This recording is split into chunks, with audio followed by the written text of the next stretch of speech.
Hello everyone, स्वागत है आप सबका learning with Gautam YouTube channel में। तो आज की इस वीडियो में हम करने वाले हैं बिहार बोर्ड क्लास 12 हिंदी का जो आपका एग्जाम होने वाला है 5 फरवरी को और 7 फरवरी को, उसके लिए most important VVI subjective question answer को यानी कि लघु उत्तरीय प्रश्नोत्तर को आज के इस वीडियो में करने वाले हैं हिंदी के। और इस वीडियो में जितने भी क्वेश्चन लिए सभी क्वेश्चन सेलेक्टेड और इंपॉर्टेंट क्वेश्चन है आपके आने वाले एग्जाम 5 और 7 फरवरी के लिए। तो आप लोग वीडियो को अच्छे से ध्यानपूर्वक और लास्ट तक जरूर दिखिएगा। तो चलिए शुरू करते हैं फर्स्ट क्वेश्चन से। और पहला क्वेश्चन हमारा, ये पंच परमेश्वर को खो जाने को लेकर कवि चिंतित क्यों है। पंच परमेश्वर को खो जाने के लेकर कवि जो कि ज्ञानपति हैं वो चिंतित क्यों रहते हैं। तो पंच परमेश्वर को खो जाने के लेकर कवि जो है निम्नलिखित कारणों से चिंतित रहते हैं। किस कारण से, तो कारण देख लीजिए। तो पहले जब भी कोई विवाद होता था तो गांव में पंचायत के माध्यम से उसका निपटारा होता था, लेकिन आज सभी न्यायालय के दरवाजे खटखटाते हैं। देखिए, पहले गांव में कभी किसी से लड़ाई होता था, कभी किसी का विवाद हो जाता था तो गांव के जो पंचायत होती थी वही उसका निपटारा करते थे। लेकिन अब क्या होता है, अब किसी को छोटा सा भी कोई किसी से लड़ाई हो जाता है, कुछ भी झगड़ा हो जाता है तो सीधे क्या कहा जाता है, तो कोर्ट पहुंच जाता है। इसलिए कवि चिंतित है। पहला तो ये कारण हो गया। दूसरा कारण क्या है कि न्यायालय की जो प्रक्रिया होती है बहुत ही ज़्यादा जटिल होती है, मुश्किल होती है। समझ गए, न्यायालय की कोर्ट का जो प्रक्रिया होता है ये बहुत ही ज़्यादा मुश्किल होता है, सबको पता है। उसका न्यायालय की जो प्रक्रिया होता है इसमें पीड़ित का समय, धन और श्रम भी बर्बाद होता है। अब न्यायालय यानी कि कोर्ट का जो प्रक्रिया होता है, और कोई आदमी कोई केस करता है किसी के ऊपर, अब क्या होता है उसमें बहुत टाइम लगता है, बहुत ज़्यादा धन भी लगता है, यानी कि धन मतलब पैसा लगता है, समय बहुत ज़्यादा लगता है क्योंकि तारीख पर तारीख मिलते रहता है। उसके बाद श्रम यानी कि बहुत ज़्यादा मेहनत भी लगता है। तो इसी सभी कारणों से कवि जो है ये पंच परमेश्वर को खो जाने को लेकर चिंतित है। समझ गए, ये पंच परमेश्वर को खो जाने को लेकर कवि क्यों चिंतित है, तो इन्हीं सभी कारणों से पंच परमेश्वर को खो जाने को लेकर कवि जो है चिंतित है। जितना क्वेश्चन आप लोग को बता रहे हैं सभी क्वेश्चन का आंसर जो आप लोग को सिर्फ और सिर्फ समझना है और अपने एग्जाम में जाकर के आप लोग को अपनी भाषा में अपने उत्तर को लिखना है। ऐसा नहीं कि हम जो आपको बता रहे हैं सेम टू सेम ये लिख दीजिएगा, आपसे होगा भी नहीं, क्योंकि आप लोग कितना रटिएगा, कितना याद कीजिएगा, रटिएगा याद कीजिएगा तो आप लोग भूल जाएगा। इसलिए आपको क्या करना है, सिर्फ और सिर्फ समझ के रखना है। अपने एग्जाम में जाकर के आप लोगों को अपनी भाषा में इसका उत्तर बना करके लिखना है। समझ गए, बढ़ते अपने अगले क्वेश्चन की ओर। और नेक्स्ट क्वेश्चन हमारा, विद्यार्थियों को राजनीति में क्यों भाग लेना चाहिए। भगत सिंह जो है वो कहते हैं कि विद्यार्थियों को राजनीति में भाग लेना चाहिए। वो ये भी बताते हैं कि विद्यार्थियों को राजनीति में क्यों भाग लेना चाहिए। तो भगत सिंह कहते हैं कि विद्यार्थियों को राजनीति में भाग इसलिए लेना चाहिए क्योंकि उनको ही कल देश का बागडोर संभालना है। अगर देखिए आज का जो देश है वो कोई नेता संभाले तो एक जमाने में वो भी तो कभी विद्यार्थी रहे होंगे ना। तो वैसे अगला समय में जो आप लोग में से किसी भी, या हम होंगे सकते हैं, आप हो सकते हैं, हम सब में से कोई एक जो होगा वो देश का नेता बनेगा। हम सभी देश का बागडोर संभाल लेंगे। इसलिए विद्यार्थियों को राजनीति में अभी से ही भाग लेना चाहिए। ऐसा कौन कहते हैं, तो भगत सिंह कहते हैं।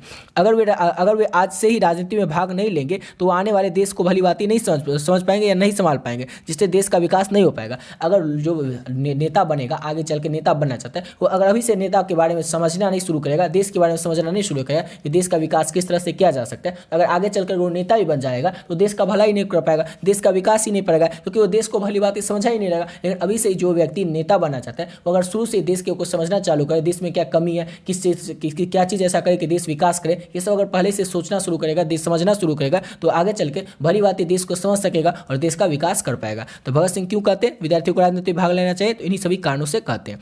समझ गए, अगला क्वेश्चन करते हैं। अगला क्वेश्चन है, बिस्नी और मुन्नी को किसकी प्रतीक्षा और डाकिया की राह क्यों देखती है। बिस्नी और मुन्नी जो है सिपाही की मां एकांकी की पात्रा, जिसके लेखक है मोहन राकेश। तो बिस्नी और मुन्नी जो है इसको किसकी प्रतीक्षा रखती है, तो मानक की प्रतीक्षा रखती है। मानक है कौन, ये जो मानक है ये बिस्नी का बेटा, बिस्नी का एक बेटे से नाम है मुन्नी, बेटा है जिसका नाम मानक है। मानक जो है युद्ध में लड़ाई पर गया रहता है, क्योंकि लड़ाई पर इसलिए गया रहता है कि वहाँ पर युद्ध पर से आए तो लड़ाई करके आए तो कुछ पैसा मिले उसे, वहाँ पर फौज में जाएगा, कुछ तो पैसा मिलेगा, उसका वेतन कुछ भी तो मिलेगा। तो जो वेतन मिलेगा उससे पैसा आएगा, उससे वो अपनी बहन की शादी कर पाएगा, मुन्नी के हाथ पीले कर पाएगा। तो बिस्नी और मुन्नी जो है इसको मानक की प्रतीक्षा रहती है, वो इसलिए राह देखती है बिस्नी, और जो रहती है मानक आएगा तो उसको अपनी बहन की हाथ पीले कर पाएगा, अपनी बहन की शादी कर पाएगा। और वे डाकिया की राह क्यों देखती है, तो मानक की चिट्ठी की आशा में, कि मानक कोई चिट्ठी लिखेगा कि वो कब आ रहा है नहीं आ रहा है इसके बारे में कुछ बताएगा, तो मानक की चिट्ठी की आशा में वो बिस्नी और मुन्नी जो रहती है डाकिया की राह देखती है। तो सिंपल सा क्वेश्चन है कि बिस्नी और मुन्नी को किसकी प्रतीक्षा है, तो बिस्नी और मुन्नी जो है इसको मानक की प्रतीक्षा इसलिए क्योंकि जल्दी से आएगा, अपनी बहन की हाथ पीले करेगा, अपनी बहन की शादी करेगा। और वे किसकी राह देखते हैं, तो जो है वो डाकिया की राह देखते हैं कि मानक की चिट्ठी लेकर डाकिया जो है वो कब आएगा। समझ गया, अगला क्वेश्चन करते हैं।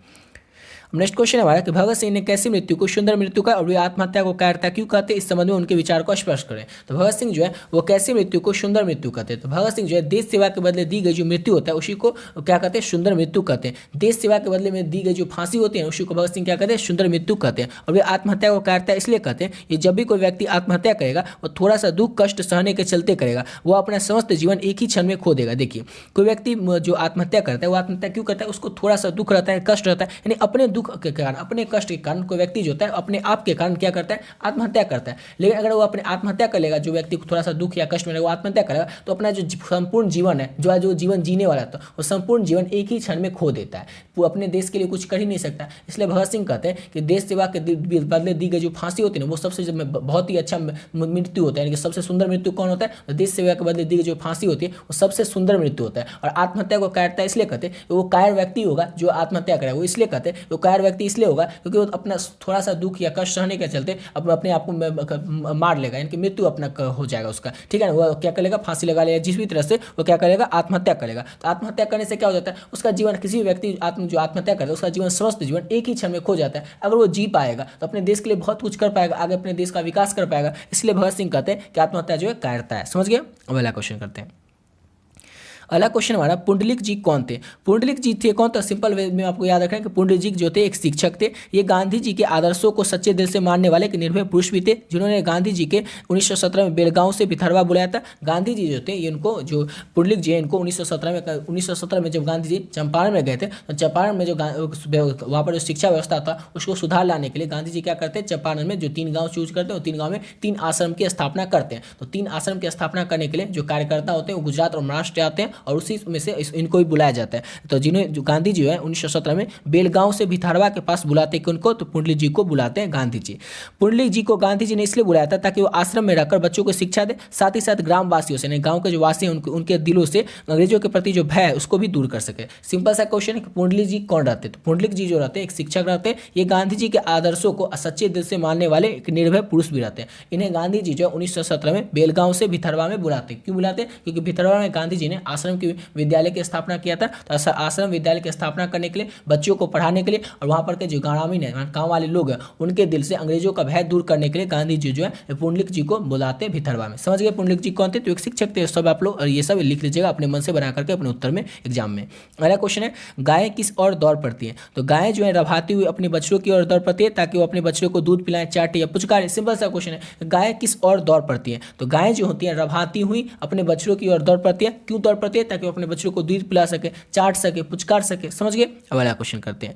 और नेक्स्ट क्वेश्चन है हमारा कि तुलसीदास जी सीता जी से कैसी सहायता मांगते हैं। तो तुलसीदास जी और सीता जी से वचनों की सहायता मांगते हैं, अर्थात बोली की सहायता मांगते हैं। सीता जी से कहते हैं कि सीता माता से तुलसीदास जी कहते हैं कि यदि प्रभु यानी कि श्री रामचंद्र जी मेरा नाम या दशा पूछे तो उन्हें बता देना कि मैं दीन निर्बल हूँ और उन्हीं का नाम लेकर अपना पेट भरता हूँ। सिंपल सा क्वेश्चन है, ये सब आपको याद नहीं है तो कोई बात नहीं, हमको आपको जो बात समझाते हैं वो याद रखिए। तुलसीदास जी जो रहते हैं वो सीता जी से सहायता कौन सी मांगते हैं, तो बोली की सहायता मांगते हैं। आप किसी अपने दोस्त को कहते हैं उसको बता देना कि कल मैं स्कूल नहीं आऊँगा, कल मैं कॉलेज नहीं आऊँगा, ऐसा बोलते हैं ना कि मेरे उस दोस्त को बता देना। वैसे ही जो तुलसीदास जी रहते हैं वो सीता जी से कहते हैं कि जब भी प्रभु श्री रामचंद्र जी वो तो राजा है, तो अपनी प्रजा के समय प्रजा की जो किस तरह से भलाई करा जाए इसी में लगा रहते हैं हर समय। यानी कि किस तरह से प्रजा की भलाई का काम किया जा सके इसी में लगे रहते हैं श्री रामचंद्र जी, यानी कि पूरा बिजी रहते हैं। इस वक्रांत से तुलसीदास जी खुद मिल नहीं पाते रामचंद्र जी से, इसलिए वो सीता माता से कहते हैं कि आप जब भी रामचंद्र जी से मिलो और वो मेरे बारे में पूछे, रामचंद्र जी पूछे ये तो सीता जी से कि तुलसी कैसा है, तो उन्हें बताना कि वो जो तुलसीदास जी है वो एकदम दीन निर्बल है और उन्हीं का नाम लेकर अपना जीवन काट रहे हैं, अपना पेट भर रहे हैं। समझ गए। अब अगला क्वेश्चन करते हैं। अगला क्वेश्चन हमारा कि शिवाजी की तुलना भूषण ने किन किन से की है। तो शिवाजी की तुलना भूषण ने इंद्र से, समुद्रगिन से, श्री राम से, पवन से, शिव से, परशुराम से, जंगल की आग से, शेर से, प्रकाश से अर्थात सूर्य और कृष्ण से की है। याद रखिएगा शिवाजी की तुलना भूषण ने किस किस से किया, तो शिवाजी की तुलना भूषण ने इन सबों से की। इन सबों का नाम आप लोग अच्छे तरीके से याद रखिएगा। इसी के साथ वीडियो पे कंप्लीट करते हैं। आशा करता हूँ आप लोग वीडियो अच्छा लगा होगा। मिलते हैं नेक्स्ट वीडियो में नए वीडियो के साथ।